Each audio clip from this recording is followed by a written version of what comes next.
여러분, 지난 한 주간 은혜의 시간 보내고 계신가요? 주일날 은혜를 받고 집으로 돌아갔는데 혹시 사건, 사고는 있지 않았습니까? 제가 예전에 은혜 받고 돌아가는 길에 교통사고가 났어요. 그러니까 그 은혜를 다 까먹더라고요. 또 집에 은혜 받고 들어가면 이상하게 집에서 소리 지르는 사람이 생겨요. 여러분 어떠십니까? 한 주간 그 은혜 잘 지키고 있으십니까? 네, 목소리가 작아졌어요. 그래요. 우리가 이 세상을 살아가는 게 만만치 않습니다. 오늘 예수님께서 변화산에서 그 은혜의 자리에서 놀라운 그 은혜를 맛보고 내려왔지만 세상은 현재 여전히 아프고 힘들고 어렵습니다. 그렇다면 우리가 이 땅을 살아가야 되는데 이 땅에서 승리하는 방법이 무엇일까요? 또 세상 사람들의 손가락질 가운데 넘어지지 않는 방법이 무엇일까요? 은혜를 지키며 이 은혜를 잊지 않는 방법이 무엇일까요? 우리에게 찾아온 이 모든 문제를 넘어서고 이겨낼 수 있는 방법이 무엇일까요? 그것은 바로 예수 그리스도를 믿는 믿음인 줄 믿습니다. 그래요. 이 믿음으로 우리는 살아가고 있습니다. 그런데 이 믿음을 가지고 살아가도 우리에게 문제는 동일하게 찾아옵니다. 질병도 찾아오고요. 아픔도 찾아오고요. 우리에게 자녀들의 문제도 찾아오고 원치 않았던 사건, 사고들이 찾아옵니다. 제가 예전에 여기서 예화가 나가면 안 되는데 제가 예전에 다른 여자분을 태우고 갑자기 지금 보여가지고 제가 데이트를 가는데 교통사고를 났어요. 그날 그래가지고 얼마나 힘들었던지 잘 헤어진 기억이 있는데 아무튼 갑자기 그런 얘기를 먼 거로 아무튼 우리가 원치 않는 사건 사고로 원치 않은 인들을 만날 때가 많다라는 거예요. 여러분은 어떻습니까? 항상 원하는 대로 되고 있습니까? 아니죠. 우리의 계획대로 모든 것은 흘러가지 않습니다. 마찬가지로 오늘 말씀에 나온 제자들 역시 그들의 계획대로 그들의 생각대로 모든 사건이 흘러가지 않아요. 제자들에게 어떤 상황이 찾아오지요? 바로 제자들의 계획대로 일이 풀리지 않는 상황입니다. 한 아버지가 자신의 아들을 데리고 왔습니다. 이 아이는 귀신에 들려서 고통 가운데 있던 아이였어요. 이 아이를 제자들이 치유하기 위해서 정말로 여러 번 시도하고 노력했지만 제자들의 계획대로 제자들의 능력으로는 이 아이를 치유할 수 없었어요.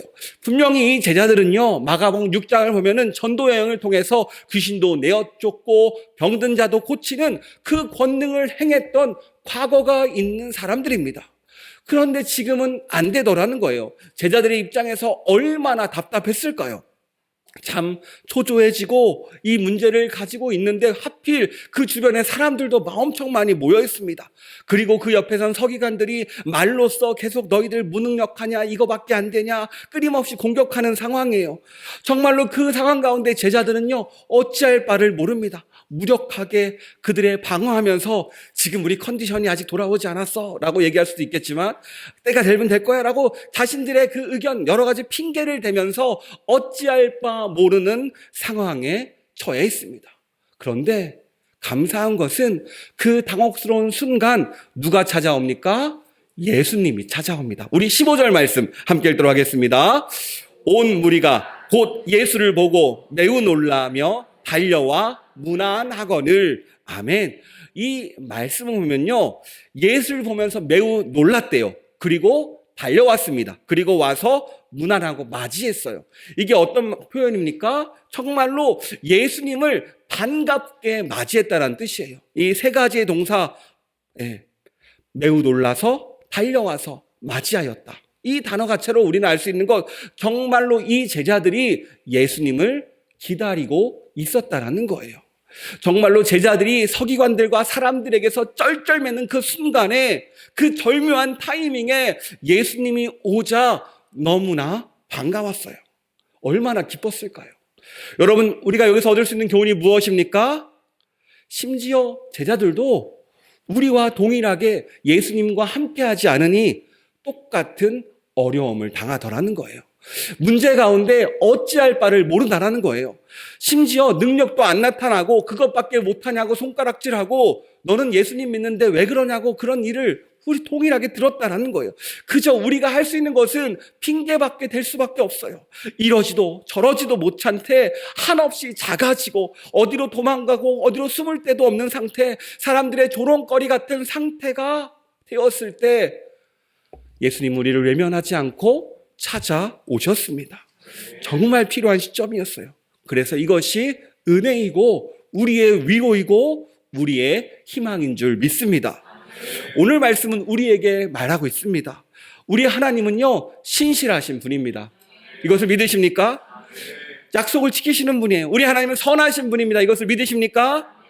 그렇습니다. 우리 선하신 하나님 우리를 가장 좋은 길, 가장 선한 길로 우리를 인도해 주세요. 하나님은 우리를 외면하지 않으시고 우리와 함께 하시며 우리가 필요할 때 우리에게 정말로 그 도움의 순간 찾아와 주시는 분, 하나님의 타이밍이 있는 분임을 믿는 우리가 되기를 축복합니다. 그런데 주님을 기다리는 것은 쉽지가 않아요. 예수님을 기다린다는 것 정말 쉽지 않은 인생입니다. 우리는 사실 예수님의 다시 오심을 기다리며 살아가는 사람들이에요. 언제든 내일 오시면 우리가 구원의 확신이 있으십니까? 오늘 죽어도 내일 구원의 확신이 있습니까? 있으세요? 그래요. 그렇다면 우리는 하루하루 걱정이 없어야 되고 아무 문제가 없어야 되는데 어떻죠? 똑같아요.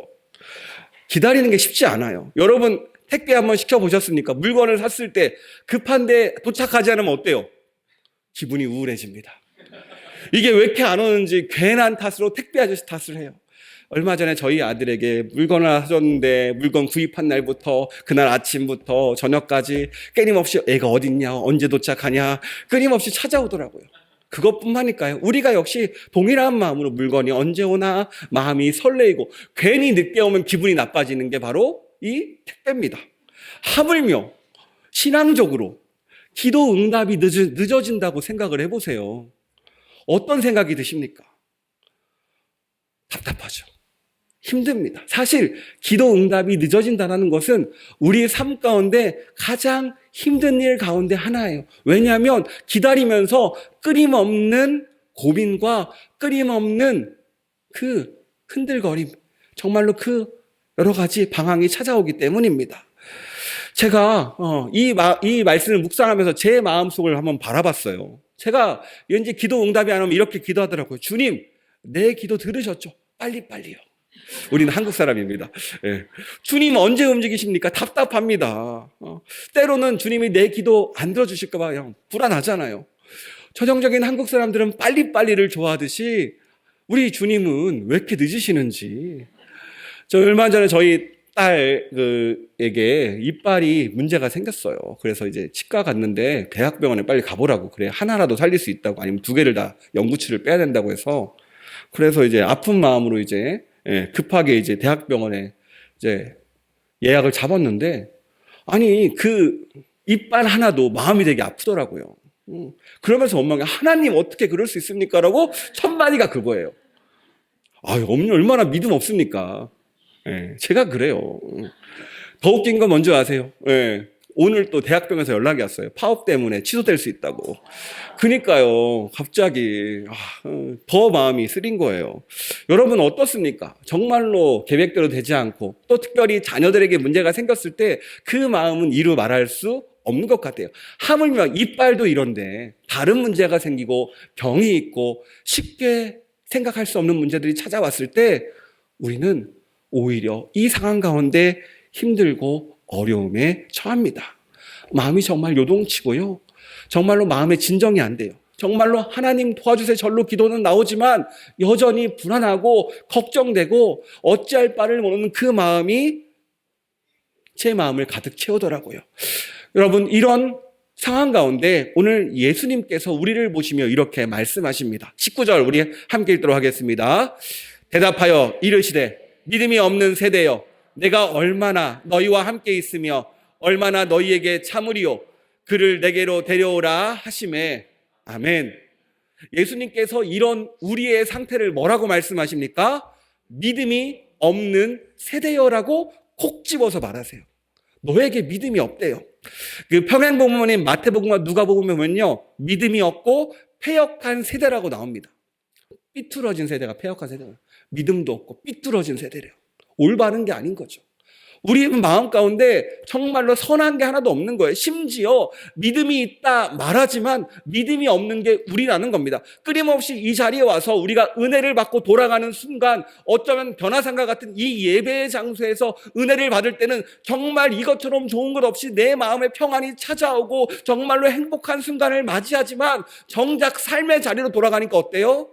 여전히 흔들리고 여전히 어찌할 바 모르고 여전히 믿음 없는, 주님을 올바르게 바라보지 못하는 삐뚤어진 상태가 우리였습니다.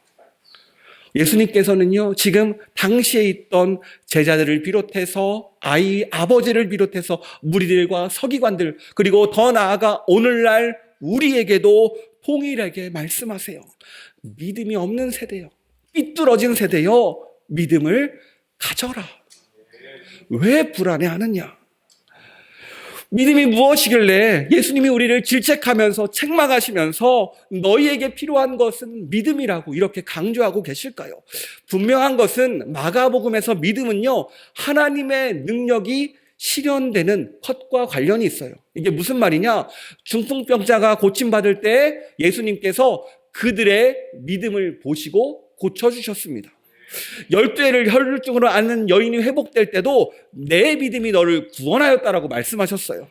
야이로의 딸을 살렸을 때 불안해하는 야이로를 향해서 두려워하지 말고 믿기만 하십시오라고 예수님께서 말씀하셨어요. 그렇습니다. 예수님을 향한 믿음은 예수님의 능력을 경험하는, 체험하는 통로인 줄 믿습니다. 여러분, 예수님을 고백해 본 적 있죠? 내가 예수님을 믿습니다. 고백해 보셨어요? 네, 따라해 봅시다. 내가 예수님을 믿습니다. 예수님이 내 인생의 주인이십니다.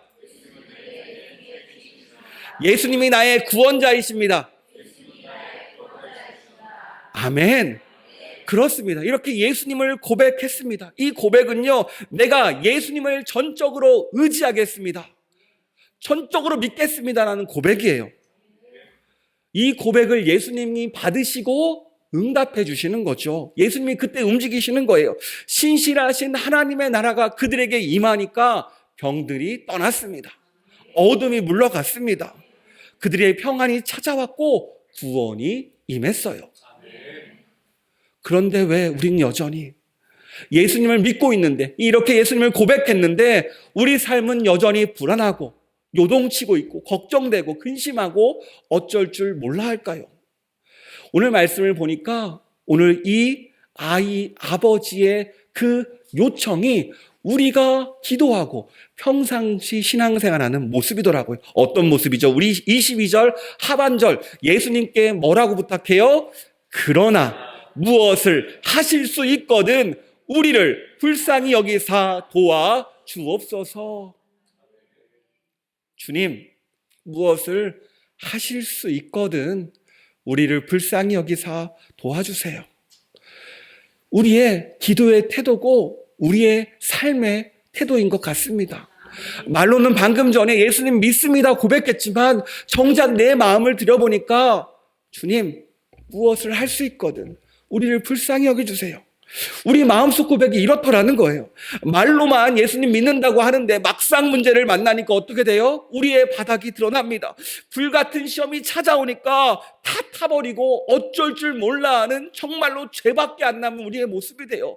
또 물 같은 시험이 찾아오니까 숨이 턱턱 막히면서 어떻게든 살려고 발버둥 치지만 정말로 어찌할 바 모르고 그 자리에 철퍽 주저앉는 그 모습이 우리의 모습이더라고요. 하나님 왜 움직이지 않으십니까? 어떻게 하라는 겁니까? 끊임없이 원망하는 게 우리고 끊임없이 하나님을 의심하더라고요. 오늘 말씀을 묵상하는데 끊임없이 제 마음속을 들여다보게 하십니다. 제 마음속에는요, 믿음도 있지만 의심도 있어요. 여러분의 마음은 어떻습니까? 우리 마음은 예수님을 믿는다고 하지만 의심해요. 이게 바로 오늘 무엇을 하실 수 있거든이라는 질문이거든요. 우리의 마음은 이 두 가지의 마음이 공존합니다. 끊임없이 믿음과 의심 사이에서 끊임없이 대결하고 있어요. 여러분, 이 자리에 찾아온 우리는 어떤 마음, 이 어떤 마음을 내 마음까지 가지고 있습니까? 예배할 때는 분명히 믿음으로 가득 찼는데 삶의 자리로 가니까 어느 순간 의심이 내 마음을 가득 채우고 있어요. 이런 모습을 보시고 예수님은 책망하지 않으십니다. 다시 한번 우리를 향해서 기회를 주시죠. 23절 말씀 함께 읽도록 하겠습니다. 예수께서 이르시되 할 수 있거든이 무슨 말이냐? 믿는 자에게는 능히 하지 못할 일이 없느니라 하시니 아멘. 그저 연약해도 의심이 있어도 믿음이 부족해도 끊임없이 내 마음 가운데 믿음과 의심이 싸우고 서로와 서로의 영향력을 주고받고 할지라도 다시 한번 예수님께서 말씀하세요. 그럼에도 불구하고 너희가 할 일은 무엇이냐? 예수님을 믿으라 하십니다. 믿으면 된다. 그저 예수님을 붙잡으라고 이야기하고 있어요. 그 의심의 자리에서, 흔들리는 자리에서, 삶의 자리에서, 내 문제가 찾아온 자리에서 주님을 붙잡으라고 말씀하십니다. 여러분, 요즘 예수님이 내 마음속에 동그라미를 그려볼게요. 내 마음속에요. 예수님이 어느 정도 들어가 계신 것 같아요? 요만큼? 요만큼? 사실 요만큼만 있어도 다행입니다. 오늘 말씀의 평행구절인 마태복음 17장 20절에 이렇게 나와요. 우리가 너무 잘 아는 말씀이죠. 같이 읽도록 하겠습니다. 이르시되 너희 믿음이 작은 까닭이라 진실로 너희에게 이르노니 만일 너희에게 믿음이 겨자씨 한 알만큼만 있어도 이 산을 명하여 저리로 옮겨지라 하면 옮겨질 것이요 또 너희가 못할 것이 없으리라. 아멘. 이 겨자씨 이야기가 오늘 내용과 평행구절이거든요. 똑같은 내용 가운데 오늘은 기도라고 얘기했고 마태복음은 믿음, 겨자씨만한 믿음이라고 얘기했어요. 만약 우리 마음 가운데 겨자씨만한 생명력을 가진 예수님을 향한 믿음만 있다라면 정말로 다 이겨낼 수 있대요. 왜요? 이 생명력에는 모든 것을 이겨내는 생명력이고요. 모든 것을 살려내는 생명력이고요. 우리의 죽었던 마음이 살아나고 죽었던 넘어졌던 그 모든 것을 일으켜 세우는 능력의 주님의 생명인 줄 믿습니다. 그러므로 이 믿음만 있다면, 이 겨자씨만한 믿음이 내 마음에만 있다면 세상 가운데 요동치지 않는다는 거예요. 반대로 생각해 보니까 내 마음에 겨자씨만한 믿음도 없다라는 것이 판별되었죠. 제가 요즘 축구를 보는데 요즘 공간 싸움을 배우게 되었습니다. 여러분 이게 갑자기 군대 이야기처럼 우리 남성들만 알아듣는 이야기가 되었는데요. 축구는 공간 싸움입니다. 요즘에 제가 이정효 감독, 광주 FC 감독 감독을 유심히 보고 있는데 축구를 재밌게 하세요. 근데 공간과 공간을 통해서 상대방을 침투세요. 정해진 공간 안에서 상대방의 그 공간을 비집고 들어와서 공격을 합니다. 또 상대방 그 공간을 빼앗기지 않기 위해서 일정한 사람들을 투입하고 끊임없이 경쟁을 해요. 이 싸움이 바로 축구더라고요. 그런데 우리 마음의 공간은 어떻습니까? 우리 마음도 똑같아요. 끊임없이 믿음과 의심이라는 그 공간의 싸움이 있어요. 믿음으로 차 있을 때는 특히 주일에 예배 드릴 때는 믿음이 가득합니다. 너무 가득해요. 이렇게 좋을 수가 없어요. 그래서 때로는 집에 가기가 싫어요. 여러분 항상 식사하고 가시죠? 식사하고 더욱더 나눔도 하시고 믿음의 교제하시고 천천히 집에 가시기 바랍니다. 집에 가다가 은혜 이를 까먹을 수 있어요. 끊임없이 우리는 이 공간 싸움 가운데 내 마음을 주님께 내어드리고 이 모든 싸움에서 승리하려고 노력을 해야 돼요. 그런데 혹시 우리가 믿음과 의심의 싸움에서 끊임없이 틈을 주고 있는 건 아닙니까? 오늘 말씀 보면요, 이 사단이 누구를 공격하냐면 아이를 공격해요. 이 아이의 인생을 망칩니다. 이 아이의 건강을 해치고 말도 못하게 하고 못 듣게 하고 다치게 하고 물과 불에 들어가게 하고 끊임없이 이 아이를 공격해서 생각과 마음과 결국 그 아이를 파멸시키고 결국엔 죽음에 이르게 하려고 합니다. 심지어 이 아이로 이 가정을 통째로 흔들고 있어요.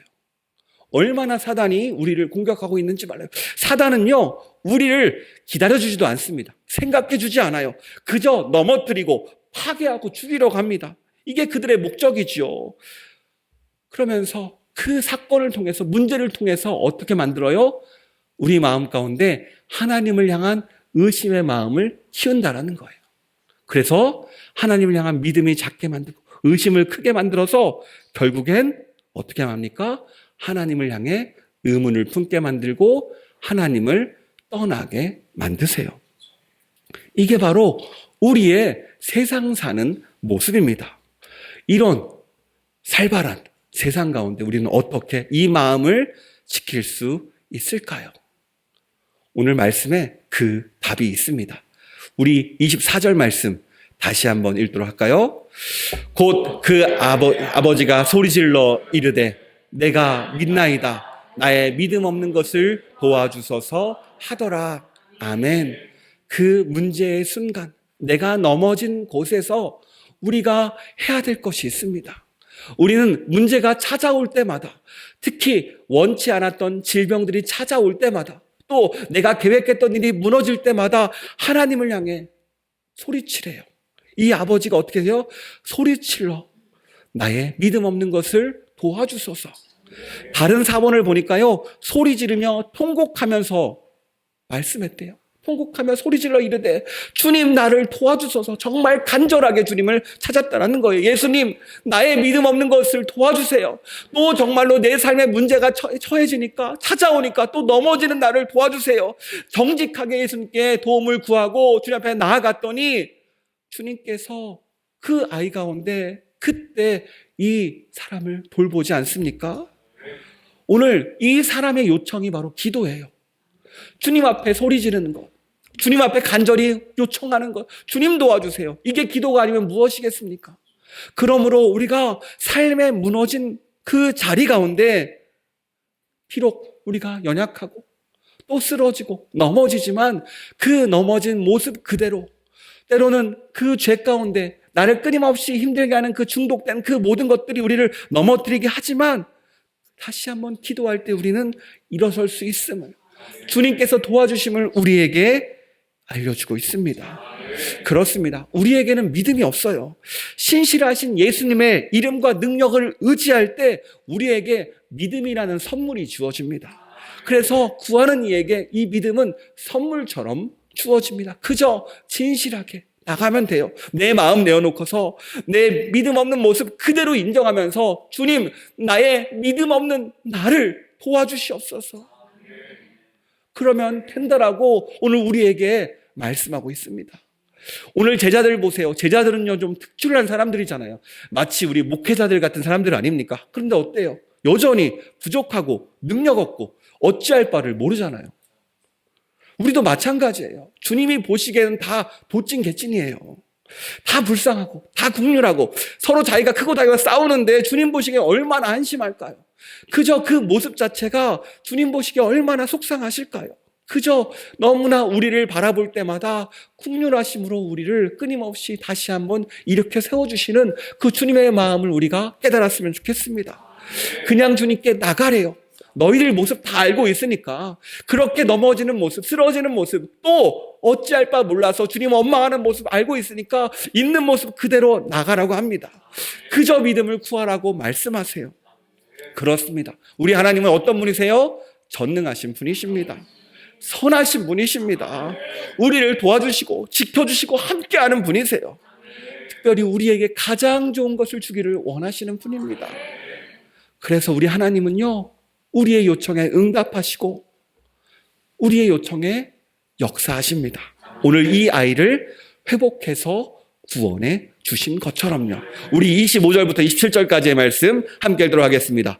예수께서 무리가 달려와 모이는 것을 보시고 그 더러운 귀신을 꾸짖어 이르시되 말 못하고 못 듣는 귀신아 내가 내게 명하노니 그 아이에게서 나오고 다시 들어가지 말라 하시매 귀신이 소리 지르며 아이로 심히 경련을 일으키게 하고 나가니 그 아이가 죽은 것 같이 되어 많은 사람이 말하기를 죽었다 하나 예수께서 그 손을 잡아 일으키시니 이에 일어서니라. 아멘. 그렇습니다. 예수님은요 이 아이 아버지의 간절한 부르짖음에 어떻게 했어요? 응답하셨습니다. 선하신 주님께서 우리를 동일하게 일으키세요. 능력의 주님께서 오늘도 우리와 함께 하십니다. 이러한 예수님을 믿는 우리가 되기를 축복합니다. 보세요. 오늘 말씀 읽은 것처럼 아이가 회복되었습니다. 그 아이에게서 어둠이 물러갔습니다. 하나님 나라가 그 아이에게 임했고 참 평안이 찾아왔습니다. 그 아이는요, 아마 그 순간 인생 처음으로 평안을 누렸을 거예요. 그래서 정말 죽은 듯한 것 같이 누워 있습니다. 그렇게 평안한 적이 없어요. 예수님께서 그 아이의 손을 잡아 일으켜 세워주시니 아이는 완벽하게 회복되었음을 다른 사람에게 보일 수 있습니다. 주님은요, 우리에게 그 쓰러진 그곳에서 우리를 일으켜 세워주십니다. 오늘 내 마음을 흔들고 있는 문제가 무엇입니까? 가정의 문제입니까? 사업의 문제입니까? 우리 자녀들의 문제입니까? 관계의 문제입니까? 그 모든 문제 우리가 해결할 수 있는 방법은 우리가 있는 모습 그대로 주님 앞에 소리 지르며 나가는 방법밖에 없는 줄 믿습니다. 그래요. 우리에게는 기도가 필요합니다. 우리 29절에 이렇게 말하잖아요. 같이 읽도록 하겠습니다. 이르시되 기도 외에 다른 것으로는 이런 종류가 나갈 수 없느니라 하시니라. 아멘. 기도하면 우리가 회복되지만 주님의 능력도 다른 이에게 보여줄 수 있습니다. 그래서 기도는 능력이에요. 그래서 오늘 예수님께서 말씀하십니다. 너희 기도하라. 주님의 손에 맡겨드려라. 너의 기도를 듣고 있다라고 끊임없이 말하고 계십니다. 오늘 말씀 주님은 안타까운 마음으로 우리를 향해 끊임없이 요청하세요. 너희가 이 땅 가운데 승리하는 방법이 무엇인지 아니? 너희가 세상의 손가락질 가운데 무너지지 않는 방법이 무엇인지 아니? 문제 앞에 넘어지지 않고 세상 앞에서 좌절하지 않는 방법이 무엇인지 아니? 바로 너의 믿음 없음을 알고 믿음을 구하는 것. 기도하라고 이야기하고 있습니다. 예수님께 소리 지르십시오. 울면서 소리 지르시고 불쌍히 여겨달라고 소리 지르시고 끊임없이 주님을 찾으세요. 그러면 주님께서 놀라운 은혜를 주실 줄 믿습니다.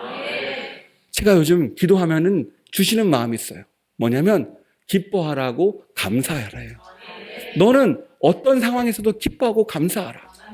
나를 믿는다면서, 나를 의지한다면서 왜 기뻐하지 못하냐? 아니야, 주님, 이 문제가 이런데. 그럼에도 기뻐할 수 있어야지. 이게 바로 나를 믿는 증거 아니냐라는 메시지를 주시는데 왜 이렇게 소화가 힘든지.